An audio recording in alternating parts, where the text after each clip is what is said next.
आखिर मध्य प्रदेश के मुख्यमंत्री शिवराज सिंह चौहान जनता के सामने गिड़गिड़ा क्यों रहे हैं? ये क्यों कह रहे हैं कि अगर मैं चला जाऊंगा तो मेरी याद करोगे? मुलायजा फरमाइए दोस्तों। ऐसा भैया नहीं मिलेगा। जब चले जाऊंगा तब याद आऊंगा। मैंने राजनीति की परिभाषा बदल दी है। कभी किसानों गरीबों की ऐसी चिंता होती थी कांग्रेस के राज में। मैं सरकार नहीं परिवार चलाता हूं।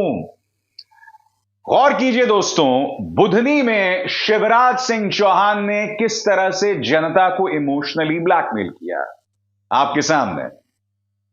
ऐसा भैया मिलेगा नहीं, जब मैं चला जाऊंगा तब याद आऊंगा तुम्हें।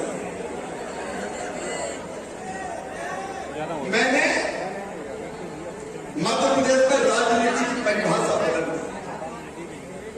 हमारे गरीब भाई बहनों, किसान भाई बहनों,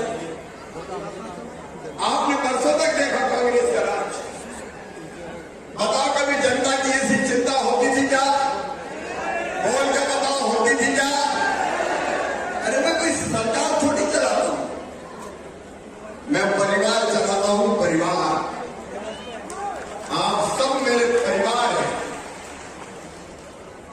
परिवार है। अब राजनीतिक जानकार यह सवाल कर रहे हैं कि मुख्यमंत्री शिवराज सिंह चौहान दरअसल यह अपील किससे कर रहे हैं? क्या यह अपील वो जनता से कर रहे हैं कि भैया मुझे वोट दे दो? क्या वो गिड़गिड़ा रहे हैं जनता के सामने? एक तो यह पक्ष रहा।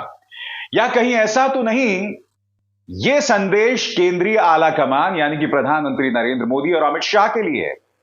क्योंकि मैं आपको बतलाना चाहता हूं दोस्तों, कई राजनीतिक जानकार यह मानकर चल रहे हैं कि इस बार मुख्यमंत्री शिवराज सिंह चौहान किसी भी कीमत पर दोबारा मुख्यमंत्री नहीं बनेंगे, चाहे भाजपा जीते या हारे। और ऐसा क्यों है? क्योंकि भारतीय जनता पार्टी ने अपने तमाम केंद्रीय मंत्रियों को, सांसदों को मैदान में उतार दिया चुनाव लड़ने के लिए। इन चेहरों पर गौर कीजिए दोस्तों, क्योंकि ये चेहरे तो मुख्यमंत्री पद के दावेदार हैं। आपके स्क्रीन पर नरेंद्र तोमर, केंद्रीय कृषि मंत्री, प्रहलाद पटेल, मंत्री और सांसद। आपके स्क्रीन पर कैलाश विजयवर्गीय, ये तीनों मुख्यमंत्री पद के दावेदार हैं और इन्हें मैदान में उतारा गया है चुनाव लड़ने के लिए। तो अगर शिवराज सिंह चौहान ने वो जो बात कही थी, क्या उसके पीछे कहीं ना कहीं वो संदेश जो है वो केंद्रीय आलाकमान को दे रहे हैं? दोस्तों, हालांकि जिन लोगों को मैदान में उतारा गया है वो भी ज्यादा खुश नहीं है। आपकी स्क्रीन पर कैलाश विजयवर्गीय, वो कह रहे हैं कि मेरा बिल्कुल भी मन नहीं है चुनाव लड़ने का, मगर फरमान आ गया है तो फरमान का तो अनुसरण करना पड़ेगा। देखिए किस तरह से उन्होंने अपनी दुख भरी व्यथा जनता के सामने पेश की। मुलायजा फरमाइए। पर अंदर से खुश नहीं, सच कह रहा हूं, इसलिए कि मेरी लड़ने की इच्छा ही नहीं थी। एकदम 1% भी इच्छा नहीं थी। एक माइंडसेट होता है ना लड़ने का। अपने को तो जाना भाषण, अब बड़े नेता हो गए, अब हाथ जोड़ने का जाते तो भाषण देना और निकल जाना, भाषण देना और निकल जाना, ये सोचा था हमने तो प्लान ये बनाया था कि रोज 8 सभा करनी है, 5 हेलीकॉप्टर से और 3 कार से। इस प्रकार रोज 8 सभा करनी है इस पूरे चुनाव में, और ये सब प्लान भी बन गया था। पर आप जो सोचते वो होता क्या? भगवान की जो इच्छा होती वही होता है। आपको इस बात पर गौर करना पड़ेगा दोस्तों कि आखिर भारतीय जनता पार्टी के नेताओं में इस तरह की भगदड़ क्यों मची हुई है? क्यों शिवराज सिंह चौहान यह कह रहे हैं कि अगर मैं चला गया तो याद आऊंगा? दरअसल इसके 2 पहलू हैं दोस्तों। पहला पहलू यकीनन हार का डर, इसलिए वो डेस्परेट हो रहे हैं, जनता के सामने गिड़गिड़ा रहे हैं। और दूसरा ये मामा जी यानी शिवराज सिंह चौहान का अंदाज़े बयान है। पिछले 18 सालों में जब से भाजपा सत्ता में रही है, जब भी चुनाव आते हैं ये शिवराज सिंह चौहान का अंदाज़े बयान होता है कि एक और मौका दे दो, ठीक है काफी कमियां थी, माफ कर दो, इस बार, अगली बार मैं काम करूंगा। हर बार उनका यही अंदाज़े बयान होता है दोस्तों। और ये पहली बार नहीं है। वो गाना है ना, कौन सा, वो ए दिल है मुश्किल का, अच्छा चलता हूं दुआओं में याद रखना। और फिर वो नाम फिल्म थी, आपको याद है, संजय दत्त की, जिसमें गाना था मैं कल चला जाऊंगा तो तू क्या करेगा। मामा जी हमारे बहुत ही फिल्मी हैं। तो शिवराज सिंह चौहान उसी फिल्मी अंदाज में अब जनता के सामने गिड़गिड़ा रहे हैं, क्योंकि हार का डर सता रहा है। और वो हार का डर क्यों सता रहा है आपकी स्क्रीन पर? यह हार का डर न सिर्फ मध्य प्रदेश में है, बल्कि राजस्थान में, जहां पर भारतीय जनता पार्टी ने हिंदू मुस्लिम राजनीति करने की कोई कसर नहीं छोड़ी। यह हार का डर छत्तीसगढ़ में है, जहां पिछले 5 साल से कांग्रेस सत्ता में है। दोस्तों, मैं आपको बतलाता हूं, गोदी मीडिया ने बाकायदा सर्वे किया था, और इस सर्वे के मुताबिक जैसा कि आप देख सकते हैं, अगर आज चुनाव हुए तो बीजेपी को 100 से 110 सीटें मिलेंगी और कांग्रेस को 118 से 128। वोट प्रतिशत का अंतर 1 है। उसी तरह से राजस्थान में अगर आज चुनाव हुए तो दोनों पार्टियां लगभग बराबरी पर हैं। आप देख सकते हैं, बीजेपी को 95 से 105, कांग्रेस को 91 से 101। उसी तरह से दोस्तों, छत्तीसगढ़ की बात करें तो इंडिया टुडे का सर्वे आया था, जिसमें कांग्रेस को मिल रही हैं 51 सीटें और भाजपा को मिल रही हैं 38 सीटें। यह ना भूलें दोस्तों, चाहे छत्तीसगढ़ हो राजस्थान हो, यहां पर भारतीय जनता पार्टी ने अपनी जहरीली राजनीति का प्रचार प्रसार करने की कोई कसर नहीं छोड़ी। राजस्थान में तो एक ऐसा दौर था जहां आए हफ्ते सांप्रदायिक टकराव हो रहे थे। मुझे अब भी लगता है कि भारतीय जनता पार्टी यहां पर आसानी से जीत सकती है, मगर वहां आप जानते हैं क्या हो रहा है।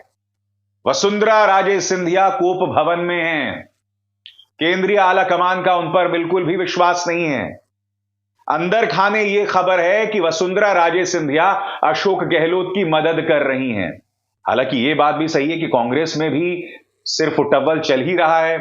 सचिन पायलट और अशोक गहलोत कहने को इस वक्त यूनाइटेड दिखाई दे रहे हैं, मगर वहां भी अपनी दिक्कतें, उस बात से इनकार नहीं किया जा सकता। इसलिए राजस्थान में वाकई मुकाबला बहुत कांटे भरा है, बहुत करीबी मुकाबला है। कम से कम ऐसा राजनीतिक जानकार कह रहे हैं। मैं जमीन पर नहीं गया तो मुझे इस बात का अंदाजा नहीं है, मगर आप अगर गोदी मीडिया के सर्वेस को ही देखें तो इसमें साफ तौर पर दिख रहा है कि हालात क्या है।